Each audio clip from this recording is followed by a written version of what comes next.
그간 우리 정부는 대법원의 강제징용 판결과 관련해서 일본이 취한 경제보복 조치를 철회할 것을 지속적으로 요구했습니다. 그럼에도 불구하고 일본은 오늘부로 우리를 백색 국가에서 제외하는 조치를 시행했습니다. 정부는 일본의 이번 조치에 강한 유감을 표명합니다. 최근 일본은 우리 지소미아 종료와 관련해서 우리가 수출 규제 조치를 일본 안보 문제인 지소미아와 연계시켰다고 주장하고 있지만 당초 안보 문제와 수출 규제 조치를 연계시킨 장본인은 바로 일본이라는 점을 다시 한번 강조합니다. 일본은 우리에 대해 수출 규제 조치를 취하면서 당초 강제징용 문제와 관련하여 양국 간 신뢰관계가 훼손되었다고 주장했다가 나중에는 우리의 수출 허가 제도상의 문제점인 일본 안보에 부정적인 영향을 끼친다고 주장하기도 했습니다. 지난번에도 말씀드렸듯이 미국이 공신력이 있는 연구기관인 Institute of Science and International Security 국제안보과학연구소는 전략물자 수출 통제 체제가 우리가 17위이고 일본이 36위라고 함으로써 일본의 주장이 근거가 없다는 것이 확인되었습니다. 또한 일본의 지도층들은 마치 우리가 국제법을 지키지 않는 국가로 신뢰할 수 없다는 점을 제기하고 있습니다. 더군다나 최근 아베 총리는 우리에 대해 신뢰할 수 없다는 국가라는 점을 최근 2번이나 언급하면서 우리를 적대 국가 같이 취급하고 있습니다. 다시 강조하지만 한일 지소미아는 양국 간 고도의 신뢰 관계를 기초로 민감한 군사 정보를 교환하기 위한 것으로 일본의 주장처럼 한일 양국 간 기본적인 신뢰 관계를 훼손된 상황에서 지소미아를 유지할 명분이 없습니다.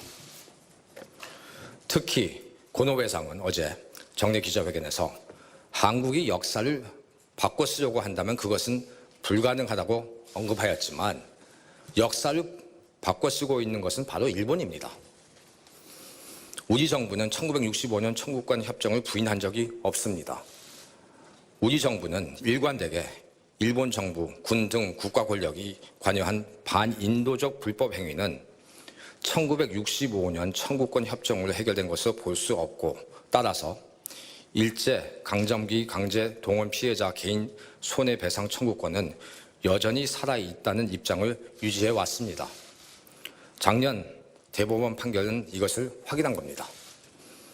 일본 정부는 우리 정부가 대법원 판결을 시정할 것을 요구하고 있습니다만 이러한 요구는 사법부의 독립성과 삼권 분립의 원칙을 무시하는 것으로서 민주주의 국가에서는 사법부에 대한 정부의 간섭은 있을 수 없습니다. 일본 외무성 조약 국장이 1991년 8월 27일 1965년 한일 청구권 협정으로 개인 청구권 자체가 소멸된 것이 아니라는 입장을 표명했습니다. 또한 2차 대전 중 사이베리아 억류되어 강제 노역을 당했던 일본인의 개인 청구권 문제에 대해 일본 스스로도 1956년 체결된 일본 소련 간 공동선언에 따라 개인 청구권이 포기된 것이 아니라는 입장을 표명한 바 있는데 일본은 지금 이러한 입장을 바꾸고 있는 것입니다. 어제 이낙연 국무총리께서는 한일 지소미아 종료까지는 3개월이 남아 있으므로 이 기간 중 양측이 타개책을 찾아 일본이 부당한 조치를 원상 회복하면 지소미아 종료를 재검토할 수 있다는 점을 언급했습니다. 공은 일본 측에 넘어가 있다는 것을 다시 한번 강조합니다. 이번 한일 지소미아 종료 이후 미국이 이에 대해 실망과 우려를 표명하면서 한미 동맹 균연을 우려하는 목소리가 있는 것으로 알고 있습니다. 지난번 브리핑에서 제가 설명해드렸습니다마는 미국은 한일 지소미아 유지를 계속해서 희망해 왔기 때문에 우리의 지소미아 종료 조치에 대해 실망을 표명하는 것을 이해할 수 있으며 그러니까 우리가 이해할 수 있다는 겁니다. 미국이 동맹국이나 우호국과의 정책적 차이가 있을 때 대외적으로 표명하는 표현입니다. 지금 국제 질서는 큰 변화의 소용돌이에 직면해 있습니다. 우선 국제사회의 보편적 이익을 추구하는 다자주의가 퇴보하고 있습니다. 대신 자국 이익을 최우선시하는 기조가 확대되고 있습니다. 이는 현실이고 우리로서는 이런 현실을 무시할 수가 없고 우리의 국익을 위한 외교적 공간을 만들어 나가야 합니다. 국민 여러분도 보고 계시지만 최근의 한반도 주변 상황에도 예외일 수 없습니다. 이러한 격동의 시대에 기존의 현상 유지적이고 단편적인 대응만으로는 큰 파고를 극복할 수가 없습니다. 우리는 이제 4차 산업혁명에 대비한 혁신 기술을 확보하고 국방력을 강화하여 강한 안보를 구축하여 우리의 전략적 가치를 제고해 나가야 합니다. 이를 위해 국내 산업적 측면에서는 산업혁신 생태계를 구축해 나갈 것입니다. 핵심 소재, 부품, 장비, 경쟁력 강화 조치와 혁신 기술을 확보하기 위한 R&D 투자도 대폭적으로 늘려나갈 것입니다. 우리 기업이 해외 기술 기업에 대한 M&A, 인수합병에 나설 수 있도록 정부가 적극 지원해 나갈 것이고 우수한 해외 인력이 국내로 유입될 수 있도록 적극 장려해 나갈 것입니다. 우리가 스스로 핵심 기술에 대한 자립도를 높이지 않으면 언제든지 외부로 인해 우리 경제가 위험에 노출될 수 있다는 것과 마찬가지로 안보도 우리 스스로 지켜낼 수 없다면 언제든지 위험에 노출될 수밖에 없습니다. 당당하고 주도적으로 안보 역량을 강화해 나가야 하며 이를 위해 군 정찰 위성, 경항모, 그리고 차세대 잠수함 전력 등 핵심 안보 역량을 구축해 나갈 필요가 있습니다.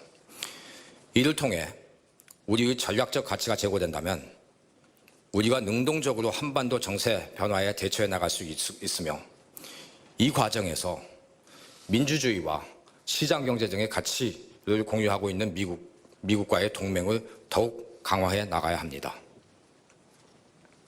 한일 지소미아가 종료되었다고 해서 마치 한미 동맹 관계가 균열로 이어지고 우리에 대한 안보 위협에 있어 대응 체계에 큰 문제가 발생했다고 보는 것은 틀린 주장입니다. 오히려 정부는 한일 지소미아 종료를 계기로 안보에 있어 우리의 주도적 역량 강화를 통해 한미 동맹을 한 단계 업그레이드해 나갈 것입니다.